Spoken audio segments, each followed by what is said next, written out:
Hello student, आज हम लोग फिर से एक बार मिल रहे हैं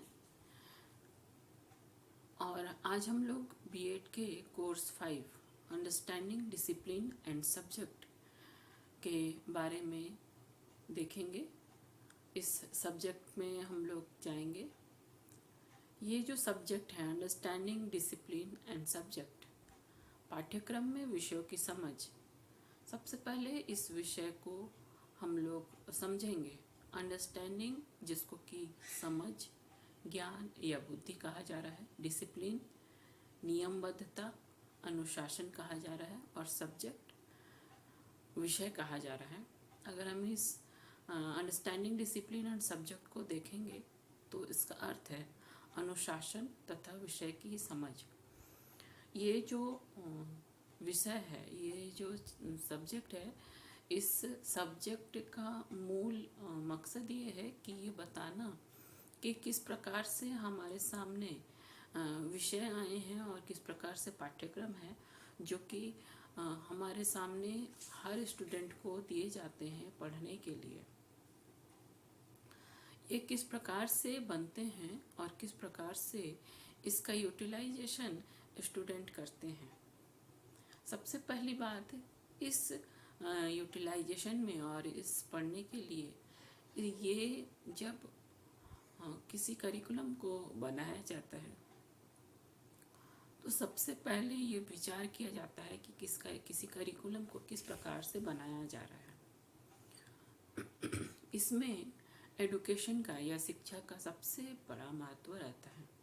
और यह शिक्षा जो हमारे सामने आज दिख रही है वो दर्शन के द्वारा दिख रही है, फिलॉसफी के द्वारा दिख रही है। अगर हम इस सब्जेक्ट को देखें, अंडरस्टैंडिंग डिसिप्लिन एंड सब्जेक्ट को, तो इसका पूरा सार ये है कि हमारे सामने जो दर्शन है, फिलॉसफी है, वो कैसे आता है और इस दर्शन के द्वारा एडुकेशन कैसे आता है और इस एडुकेशन से किस प्रकार से धीरे धीरे आगे चल के किस प्रकार से शिक्षा का निर्माण या किसी सिलेबस का निर्माण होकर के उस शिक्षा को दिया जाता है। ये इस विषय का मकसद है। इस विषय को जानने के लिए इस कोर्स में जो सबसे पहली बात आती है, दर्शन और शिक्षा क्या है। तो सबसे पहले हम लोग देखेंगे दर्शन क्या है। दर्शन जो है वो अंग्रेजी भाषा के फिलॉसफी शब्द से बना हुआ है और इस शब्द का जो उत्पत्ति हुआ है वो ग्रीक शब्द से बना है और इसमें दो शब्द लगे हैं, फिलोस जो और सोफिया। फिलोस जिसका अर्थ होता है प्रेम या अनुराग, लव जिसको कहते हैं, और सोफिया का अर्थ होता है ज्ञान, विजडम। और इसी प्रकार से फिलोसॉफी बनता है। इसका अर्थ होता है ज्ञान या अनुराग या ज्ञान का प्रेम, लव ऑफ विजडम। अगर हम इस तरह से देखेंगे तो ज्ञान का अर्थ है सत्य की खोज करना और उसके वास्तविक स्वरूप को समझने की कोशिश करना या समझने की कला को दर्शन कहते हैं। और इसी काम को करने से पहले कला का प्रयोग करने वाले व्यक्ति को दार्शनिक के रूप में कहा जाता है। हम अगर प्लेटो को देखेंगे तो प्लेटो अपने पुस्तक रिपब्लिक में लिखते हैं कि जो व्यक्ति ज्ञानों को प्राप्त करने के लिए, नई नई बातों को जानने के लिए रुचि प्रकट करता है और जो कभी संतुष्ट नहीं होता है, उसको दार्शनिक कहा जाता है। भारतीय विचारधारा जो है फिलॉसफी शब्द को दर्शन के रूप में देखती है। दर्शन शब्द को भारतीय विचारधारा बहुत ही व्यापक रूप में देखती है। दर्शन शब्द का उत्पत्ति दृश्य धातु, संस्कृत के दृश्य धातु से हुआ है जिसका अर्थ है देखना। भारतीय दृष्टिकोण से दर्शन एक व्यापक शब्द है जिसके अंतर्गत तर्कशास्त्र, नीति शास्त्र, सौंदर्य शास्त्र, समाज शास्त्र, अध्यात्म विद्या सब आ जाते हैं। इनमें से अंतिम या पहले अध्यात्म विद्या पदार्थ की परमा या अंतिम प्रकृति से संबंधित होता है।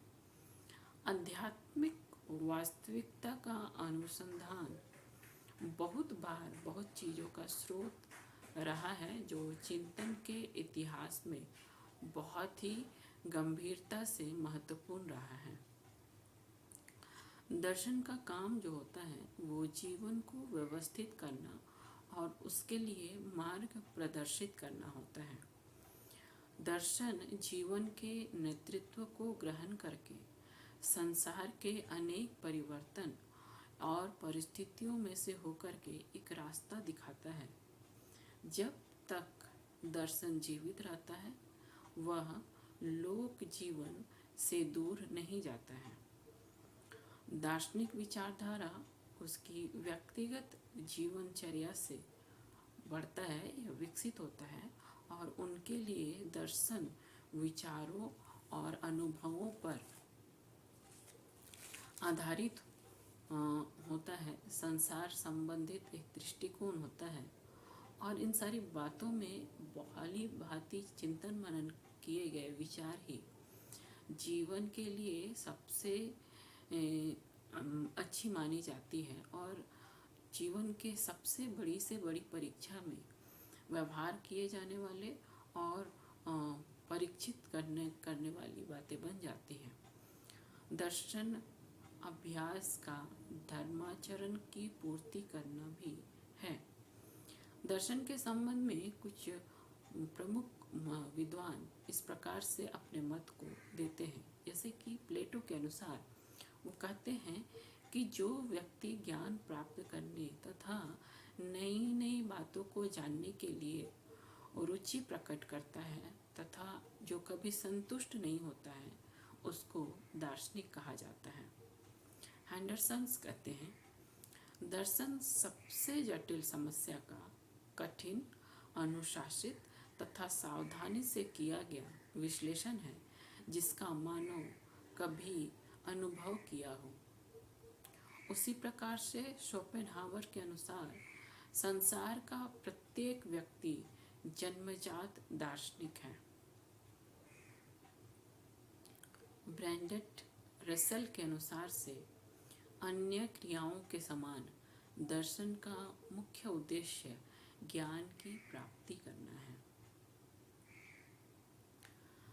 इस प्रकार से दर्शन शास्त्र को एक ऐसे प्रयास के रूप में परिभाषित किया जा सकता है जिसके द्वारा मानव अनुभूतियों के संबंध के समग्र रूप में, पूरे रूप में सत्यता का विचार किया जा सकता है।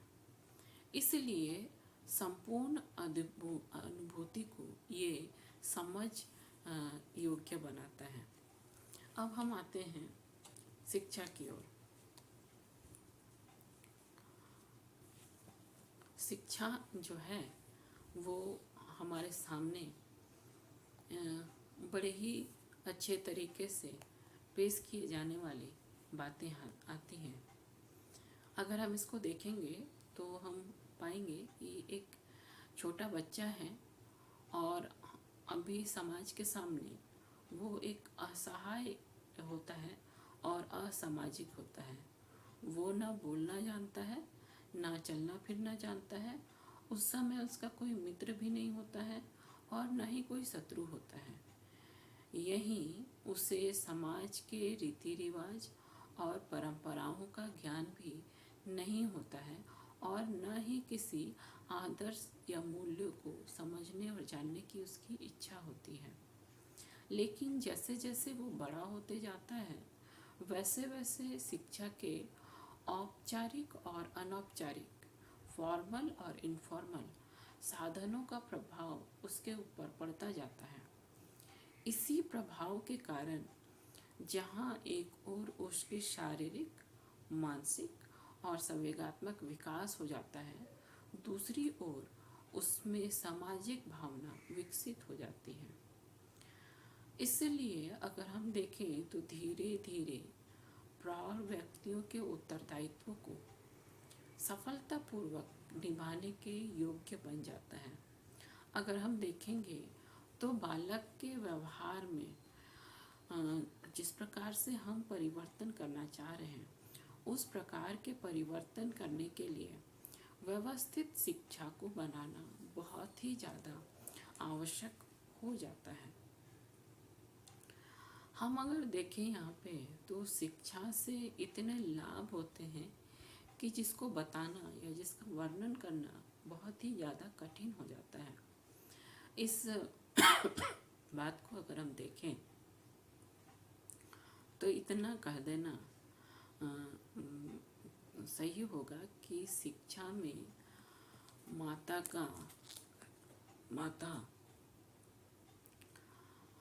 शिक्षा माता के समान ही एक बच्चे को पालती पोसती है, और पिता के समान शिक्षा एक अच्छा मार्गदर्शन देता है और अपने कार्य में लगाता है। पत्नी के समान सांसारिक चिंताओं को दूर करके प्रसन्नता प्रदान करता है। शिक्षा के ही द्वारा हमारी कीर्ति का प्रकाश चारों ओर फैलता है, और शिक्षा से ही हमारी समस्याएं शिक्षा से ही हमारी समस्याएं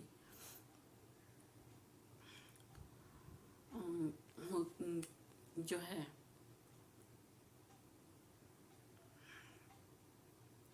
हमारी समस्याएं शिक्षा से ही हमारी समस्याएं सुलझाई जाती है और हमारे जीवन को सुसंस्कृत बनाती हैं।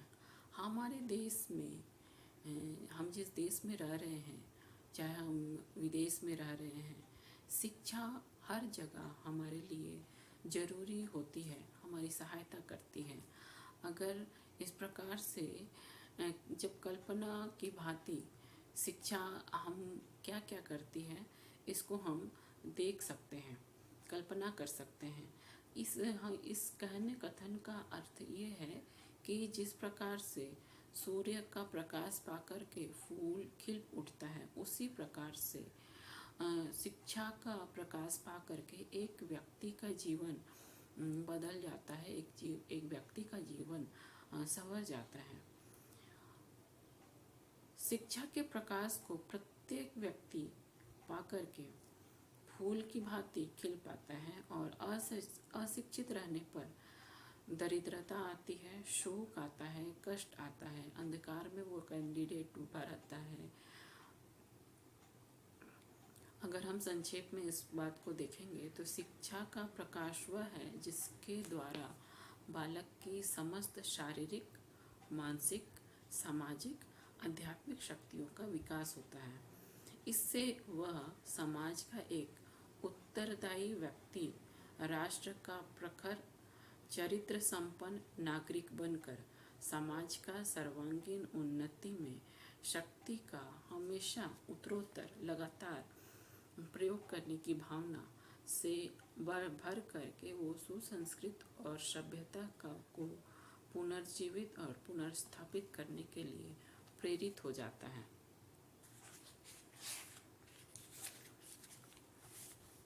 जिस प्रकार से एक ओर शिक्षा बालक का सर्वांगीण विकास करने के लिए उसे तेजस्वी, बुद्धिमान, चरित्रवान, विद्वान और वीर बनाती है, उसी प्रकार से दूसरी ओर शिक्षा समाज की उन्नति के लिए एक आवश्यक और शक्तिशाली साधन है।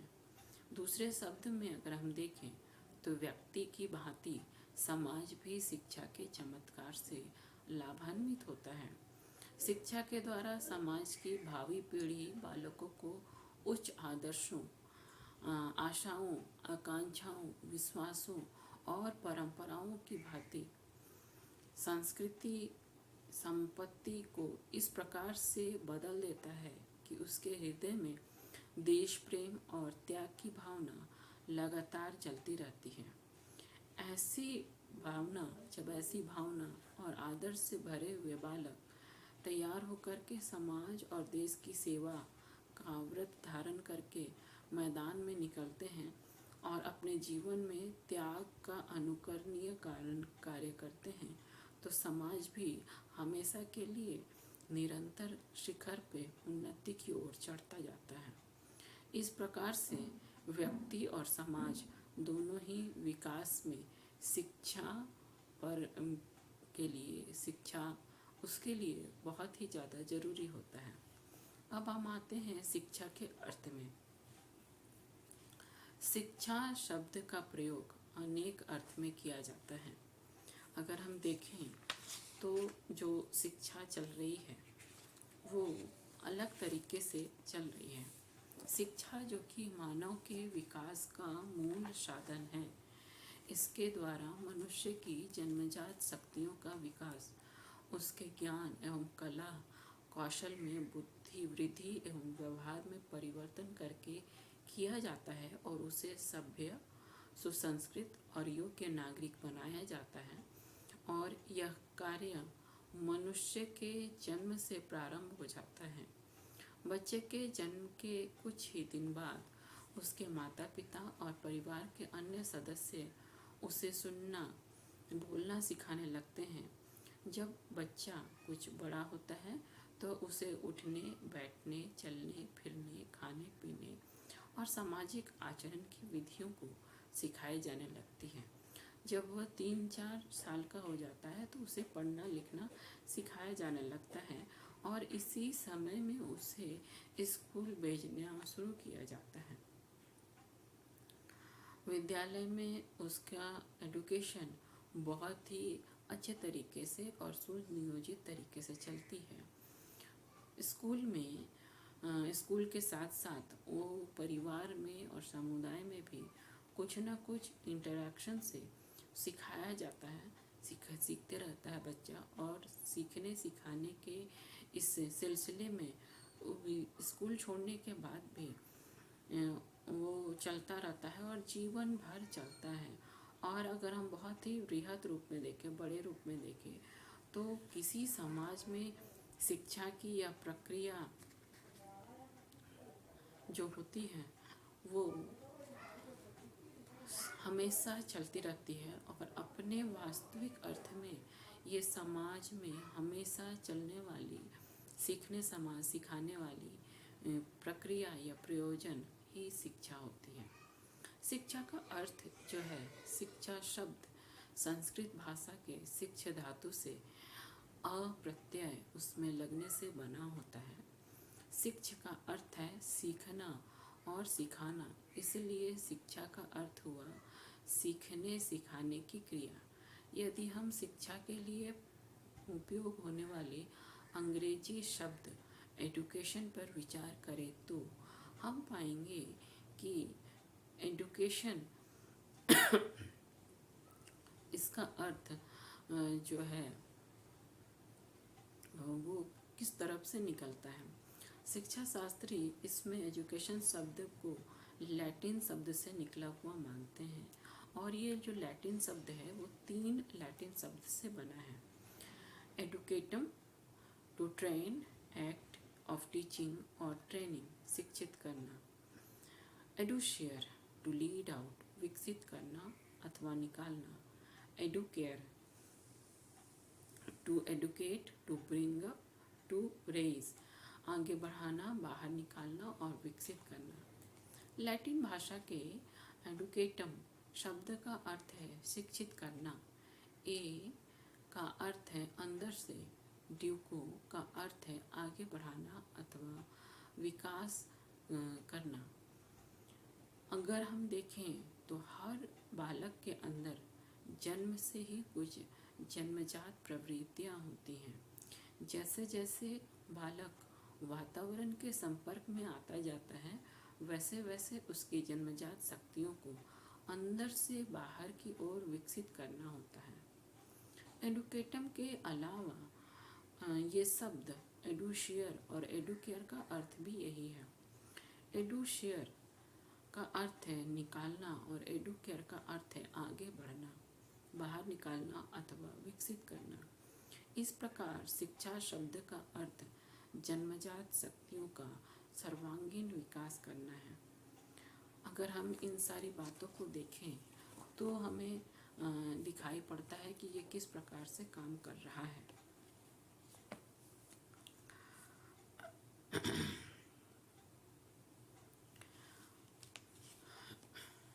इन सारी बातों से स्पष्ट हो जाता है कि एडुकेशन शब्द का अर्थ शिक्षा का विकास संबंधी प्रक्रिया है। इस विकास की गति एवं प्रकृति को समझने के लिए शिक्षा की सामग्री का ज्ञान होना सबसे ज़्यादा जरूरी है। इसलिए शिक्षा के वास्तविक अर्थ पर देखने से पहले निम्नलिखित बातों को ध्यान देना जरूरी है। जैसे कि शिक्षा की सामग्री। शिक्षा की सामग्री के अंतर्गत 4 बातें आते हैं: बालक, चाइल्ड, वंशानुक्रम, हेरिडिटी, वातावरण, इन्वायरमेंट और समय, टाइम। पहला बात को चर्चा करते हैं, बालक, चाइल्ड। शिक्षा का सर्वोत्तम और सबसे महत्वपूर्ण सामग्री बालक है। प्रत्येक बालक की कुछ न कुछ जन्मजात शक्तियाँ होती हैं।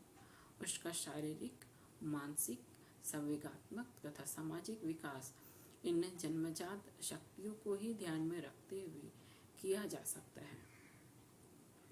इसलिए बालक का पूर्ण रूप से विकसित करने के लिए उसकी प्रकृति का ज्ञान का होना सबसे ज़्यादा जरूरी है। दूसरी बात है वंशानुक्रम, हेरिडिटी।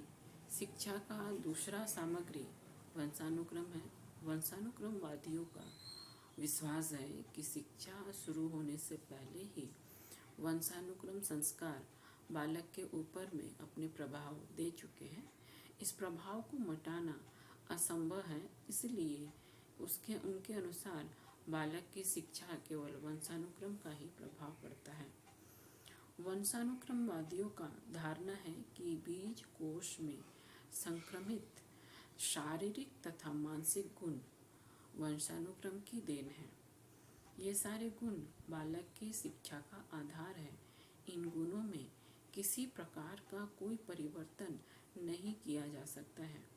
ऐसी दशा में बालक की शिक्षा केवल उतनी ही हो सकती है जितनी की जन्मजात शक्तियों का पैतृक संस्कार इससे अधिक नहीं है। जिस बालक को वंशानुक्रम द्वारा संगति अथवा कला के गुण ही संक्रमित नहीं हुए हैं, उसे महान संगीतज्ञ अथवा कलाकार किसी भी दशा में नहीं बनाया जा सकता है। इस प्रकार वंशानुक्रम के अनुसार से शिक्षा एक वंशानुक्रम प्रक्रिया है, जिसके अनुसार से बालक की शिक्षा वंशानुक्रम द्वारा पूर्व निश्चित हो जाती है। अब हम आते हैं तीसरा में, इन्वायरमेंट। शिक्षा की तीसरी सामग्री वातावरण है। प्रत्येक बालक का जन्म एक निश्चित स्थान और निश्चित समय पर होता है। उसका पालन पोषण भी एक निश्चित वातावरण में होता है। वातावरण 2 प्रकार का होता है, नियंत्रित वातावरण और अनियंत्रित वातावरण। बालक के विकास में वातावरण के दोनों प्रकारों का प्रभाव अलग अलग पड़ता है। नियंत्रित में नियंत्रित और अनियंत्रित में अनियंत्रित। वातावरणवादियों के अनुसार वंशानुक्रम केवल भ्रम है। उनका दावा है कि बालक का वंशानुक्रम कितना ही उच्च क्यों न हो, यदि उसे अपनी शक्तियों को विकसित करने के लिए उचित वातावरण नहीं मिलेगा तो वह किसी भी दशा में उच्च कोटि का व्यक्ति नहीं बन सकता है। उनके अनुसार वातावरण एक महान शक्ति है। इस शक्ति का बालक के विकास में चेतन और अचेतन रूप से लगातार प्रभाव पड़ता है, जिसके परिणाम स्वरूप बालक कुछ का कुछ बन जाता है।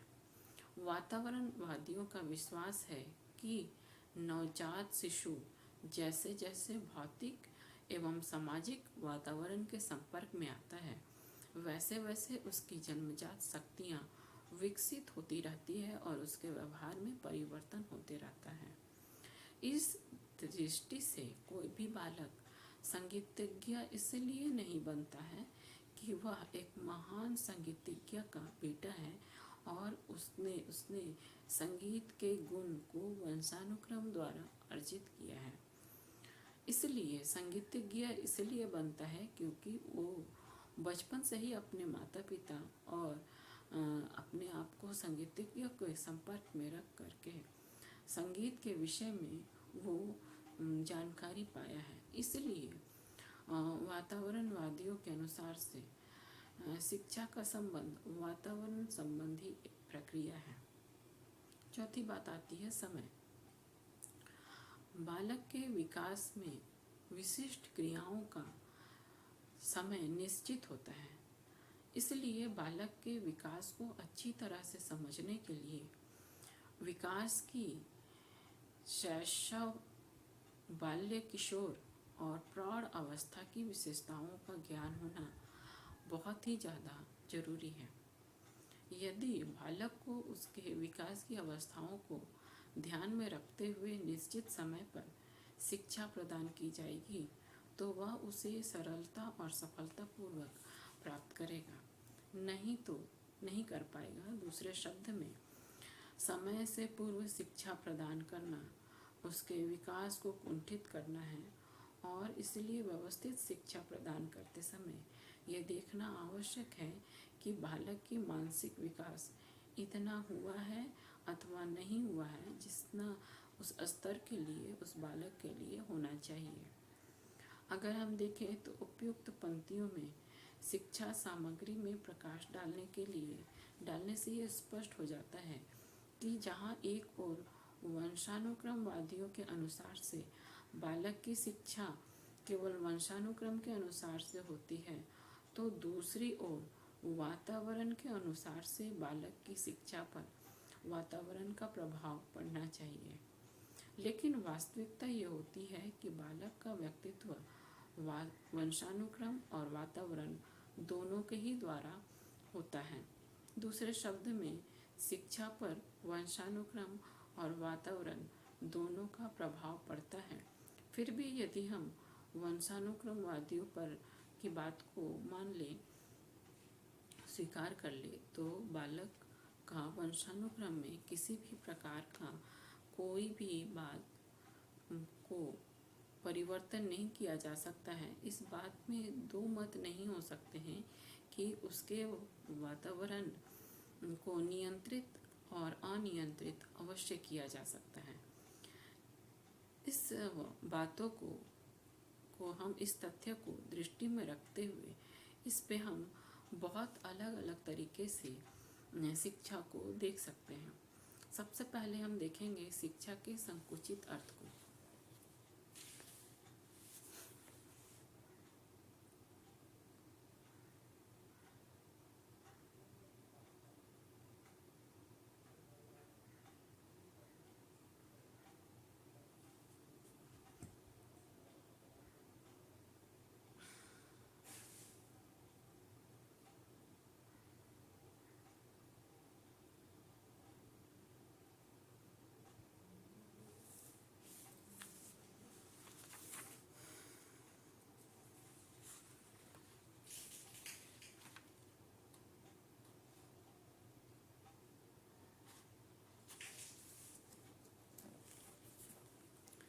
शिक्षा का संकुचित अर्थ, नैरोअर मीनिंग ऑफ एजुकेशन। संकुचित रूप में शिक्षा को ही स्कूली शिक्षा को शिक्षा कहते हैं। इस रूप में अगर हम देखें तो वयस्क वर्ग के अनुसार से, पूर्व निश्चित योजना के अनुसार से जो है, एक बच्चे के सामने में विशेष प्रकार से नियंत्रित वातावरण प्रस्तुत करके, नियंत्रित वातावरण जो कि स्कूल में चलने वाला इन्वायरमेंट है, नियंत्रित वातावरण को प्रस्तुत कर करके एक निश्चित ज्ञान को दे दिया जाए, एक निश्चित ज्ञान को उसको दे दिया जाए, तो वो जो निश्चित ज्ञान उसके लिए होगा, वो निश्चित ज्ञान निश्चित विधि के द्वारा निश्चित समय पे समाप्त करने का प्रयास किया जाता है, जिससे कि उस बच्चे का मानसिक विकास हो सके। शिक्षा का अर्थ में शिक्षा का स्थान मुख्य होना और बालक का गौण हो जाना। शिक्षा से यह आशा की जाती है कि बालक को मानसिक दृष्टि से विकसित करने के लिए अधिक से अधिक ज्ञान दे दिया जाए। ऐसे ज्ञान को पाने के बाद बालक तोता बन जाता है, क्योंकि वो रटा हुआ रहता है, लेकिन उसके द्वारा बालक का सर्वांगीण विकास नहीं हो पाता है। अगर हम इसमें देखें तो परिणाम स्वरूप वो भावी जीवन की ओर भटकता रहता है, या भावी जीवन में चारों ओर भटकता रहता है। शिक्षा के इस संकुचित अर्थ के अनुसार से शिक्षा बालक की स्वतंत्रता का गला घोट देता है और उसका स्वाभाविक विकास एक चुनौतीपूर्ण बन जाता है। ध्यान देने वाली बात इसमें यह है कि स्कूली शिक्षा का जहाँ कुछ दोष है, वहाँ अपना एक निजी महत्व भी है। मिल इसमें कहते हैं, शिक्षा द्वारा एक पीढ़ी के लोग दूसरी पीढ़ी के लोगों में संस्कृति संक्रमण करते हैं ताकि वे संरक्षण कर सके और यदि संभव हो तो उसमें उन्नति भी कर सके। शिक्षा के संकुचित अर्थ को अधिक स्पष्ट करने के लिए हम निम्नलिखित पंक्तियों को देख करके इस प्रकार से समझ सकते हैं। पहला, A.S.S. मैकेंजी संकुचित अर्थ में शिक्षा के अर्थ हमारी शक्तियों के विकास और सुधार के लिए चेतनापूर्वक किए गए प्रयास से हो सकता है। प्रोफेसर ड्रीवर, शिक्षा एक ऐसी प्रक्रिया है जिसके द्वारा बालक के ज्ञान, चरित्र और व्यवहार को एक विशेष ढांचे में ढाला जा सकता है। G.H. थॉमसन, शिक्षा एक विशेष प्रकार का वातावरण है जिसका प्रभाव बालक के शिक्षण, दृष्टिकोण तथा व्यवहार करने की आदत और स्थायी रूप से परिवर्तन करने के लिए डाला जाता है। अब हम आते हैं बात करने शिक्षा के व्यापक अर्थ में। Wider meaning of education. व्यापक दृष्टि में शिक्षा का अर्थ बालक के उन सभी अनुभवों से है जिसका प्रभाव उसके ऊपर जन्म से लेकर मृत्यु तक पड़ता है। अर्थात शिक्षा वह अनियंत्रित वातावरण है जिसमें रहते हुए बालक की प्रकृति के अनुसार से स्वतंत्रता पूर्वक नाना प्रकार के अनुभव को प्राप्त करना और उसको विकसित करना होता है। दूसरे शब्दों में शिक्षा लगातार या जीवन पर्यंत चलने वाली प्रक्रिया है। ऐसी शिक्षा का किसी विशेष व्यक्ति, समय, स्थान और देश तक ही सीमित नहीं रहता है, अपितु जिन व्यक्तियों के संपर्क में आकर बालक जो कुछ भी सीखता है वे सब उसके शिक्षक होते हैं। जिन्हें वो सिखाता है वे सब उसके शिष्य हैं। जिस स्थान पर सीखने अथवा सिखाने का काम चलता है वह स्कूल है। इस प्रकार से बालक का पूरा जीवन स्कूल भी है और शिक्षा का काल भी है। अगर हम संक्षेप में देखें तो शिक्षा बालक के प्राकृतिक विकास की प्रक्रिया है। रूसो ने भी शिक्षा के इसी अर्थ को देखते हुए प्रकृतिवाद का नारा लगाया है। शिक्षा के व्यापक अर्थ को अधिक स्पष्ट करने के लिए कुछ और विद्वान अपने विचारों को निम्नलिखित पंक्तियों से स्पष्ट किए हैं। पहला है S.S. मैकेंजी, व्यापक अर्थ में शिक्षा एक प्रक्रिया है जो जीवन पर्यंत चलते रहती है और जीवन के प्रत्येक अनुभव में वृद्धि होती है। दूसरा है M.K. गांधी, शिक्षा का अर्थ बालक अथवा मनुष्य में आत्मा, शरीर और बुद्धि के सर्वांगीण और सबसे अच्छे विकास को समझता हूँ। डम्बिल ये कहते हैं कि शिक्षा के व्यापक अर्थ में वे सभी प्रभाव आ जाते हैं जो व्यक्ति को जन्म से लेकर के मृत्यु तक प्रभावित करते हैं।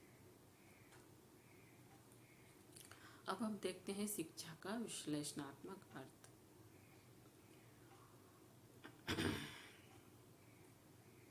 उपयुक्त पंक्तियों में हम शिक्षा के शाब्दिक, संकुचित और व्यापक अर्थ पे प्रकाश डाला गया है। अब हम शिक्षा के अर्थ को अधिक स्पष्ट करने के लिए अर्थ संबंधी प्रकृति में जाते हैं। शिक्षा का अर्थ केवल स्कूल में दिए जाने वाले ज्ञान तक ही सीमित नहीं होता है। Not limited to knowledge imparted in school. शिक्षा के संकुचित अर्थ को स्पष्ट करते हुए इस बात पर प्रकाश डाला गया है कि शिक्षा को केवल स्कूल की सीमाओं तक नहीं बांधा जा सकता है। इसका कार्यक्रम जन्म से लेकर के मृत्यु तक चलता रहता है। दूसरे शब्दों में, प्रत्येक व्यक्ति अपने जीवन की लंबी यात्रा में किसी न किसी रूप में सदैव कुछ न कुछ सीखता रहता है। दूसरा, शिक्षा का अर्थ बालक की जन्मजात शक्तियों का विकास के रूप में education as the development of child innate power. शिक्षा के शाब्दिक अर्थ को स्पष्ट करते हुए इस बात को बता चुके हैं कि शिक्षा का अर्थ बालक की जन्मजात शक्तियों का सर्वांगीण विकास करना है। ज्ञान को बलपूर्वक ठूसना नहीं है। एडिशन का मत है, शिक्षा के द्वारा मानव के अंदर में निहित उन सभी शक्तियों तथा गुणों को देखना होता है जिसकी शिक्षा की सहायता के बिना अंदर से बाहर निकालना हमेशा असंभव है। तीसरा है, शिक्षा एक गतिशील प्रक्रिया के रूप में education as a dynamic process. शिक्षा जड़ नहीं लेकिन एक गतिशील प्रक्रिया है जो बालक को हमेशा सदैव देश, काल और परिस्थिति के अनुसार से प्रगति की ओर बढ़ाती रहती है। कुछ विद्वानों ने शिक्षा के एक सविचार और स्वदेश्य प्रक्रिया या पर्पोसिव प्रोसेस की भी संज्ञा दी है। इसका एकमात्र कारण यह है कि शिक्षा का कोई ना कोई उद्देश्य अवश्य होता है जिसको प्राप्त करने के लिए व्यक्ति सोच विचार कर क्रियाशील हो जाता है। चौथा है, शिक्षा एक द्विमुखी प्रक्रिया के रूप में education is a bipolar process.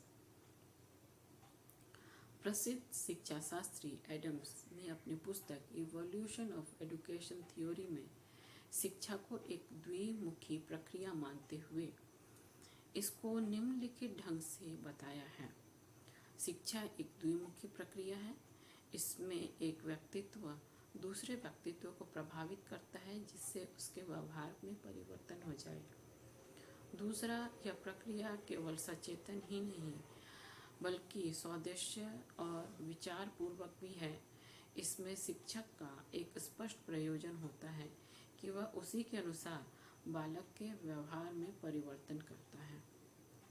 तीसरा, वे साधन जिनके द्वारा बालक के व्यवहार में परिवर्तन किया जाता है और शिक्षक के व्यक्तित्व का बालक के व्यक्तित्व पर प्रभाव और ज्ञान के विभिन्न अंगों का प्रभाव पड़ता है। एडम्स के द्वारा शिक्षा की प्रक्रिया उपयुक्त विवेचन से, उपयुक्त बातों से स्पष्ट हो जाता है कि शिक्षा रूपी द्विमुखी प्रक्रिया दो घुनियाँ या दो पोल है और इस धुरी का एक धुरी जो है वो शिक्षक है और दूसरी धुरी बालक है। शिक्षा में शिक्षक और बालक दोनों का महत्व समान होता है। यदि बालक सिखाता है तो बालक सीखता है। यदि शिक्षक निर्देशन देता है तो बालक उसको ग्रहण करता है और यदि बालक दर्शन करता है तो बालक का अनुगमन करता है। इसी प्रकार से शिक्षा की प्रक्रिया में शिक्षक और बालक दोनों परस्पर एक दूसरे का आदान प्रदान होता है। शिक्षक अपने व्यक्तित्व तथा ज्ञान के विभिन्न अंगों का प्रभाव से बालक व्यवहार में परिवर्तन तथा सुधार करता है जिससे बालक सम्यक विकास की ओर आगे बढ़ता है। इस प्रकार शिक्षक और बालक दोनों सक्रिय सहयोग से शिक्षा की प्रक्रिया चलती रहती है।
अब हम बात करते हैं शिक्षा त्रिमुखी प्रक्रिया के रूप में।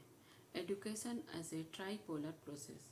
प्रसिद्ध शिक्षा शास्त्री जॉन डीवी ने भी एडम्स की भांति शिक्षा की एक प्रक्रिया माना है, परंतु दोनों शिक्षा शास्त्रियों के विचार में केवल अंतर इतना ही है कि जहाँ एक और एडम्स शिक्षा को एक प्रक्रिया में शिक्षक और बालक को महत्वपूर्ण स्थान देते हैं, वहीं केवल मनोवैज्ञानिक पक्ष पर ध्यान दिया गया है, जहाँ दूसरी ओर जॉन डीवी ने शिक्षा के मनोवैज्ञानिक पक्ष को स्वीकार करते हुए सामाजिक पक्ष को अधिक बल दिया है। संक्षेप में जॉन डीवी के अनुसार से शिक्षा की प्रक्रिया में दो पक्ष हैं, मनोवैज्ञानिक और सामाजिक। डीवी ने ये बताया है कि यद्यपि ये बात निर्विवाद सत्य है कि बालक को शिक्षित करने के लिए उसकी जन्मजात शक्तियों का ज्ञान होना परम आवश्यक है, पर हमें यह नहीं भूलना चाहिए कि समाज से अलग रहकर बालक की शिक्षा नहीं हो सकती है। दूसरे शब्दों में, समाज के सहयोग के बिना बालक के मनोवैज्ञानिक पक्ष का विकास उचित दिशा में नहीं हो सकता है। इसलिए शिक्षा बालक के सामाजिक विकास की प्रक्रिया है। इसलिए हमें चाहिए कि हम बालक को उस समाज के लिए शिक्षित करें जिसका उसे आगे का सदस्य बनना है। इस तरह से बालक की शिक्षा समाज के माध्यम से होनी चाहिए। समाज ही निश्चित करेगा कि बालक को बदलती हुई परिस्थितियों के अनुसार कौन कौन से विषय किस किस शिक्षण पद्धति के द्वारा उसे पढ़ाया जाना चाहिए, जिससे कि वह कार्यकुशलता और समाज स्वीकृति आचरण उसमें विकसित हो सके, वो जीवन को आनंदपूर्वक बिता सके।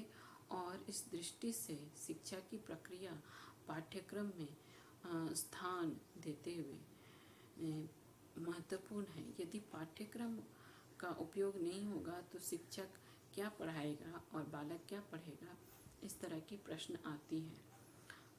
पाठ्यक्रम एक ऐसी धुरी है जो शिक्षक और बालक के रूप में दोनों धुरियों को मिलाती है। ऐसी स्थिति में शिक्षा की प्रक्रिया पाठ्यक्रम को सम्मिलित कर लिया जाए तो हम शिक्षा को द्विमुखी प्रक्रिया न होकर करके त्रिमुखी प्रक्रिया मानेंगे, और इसके 3 अंग होंगे, शिक्षक, बालक और पाठ्यक्रम। इन तीनों अंगों को पारस्परिक क्रिया में शिक्षा निहित होगा।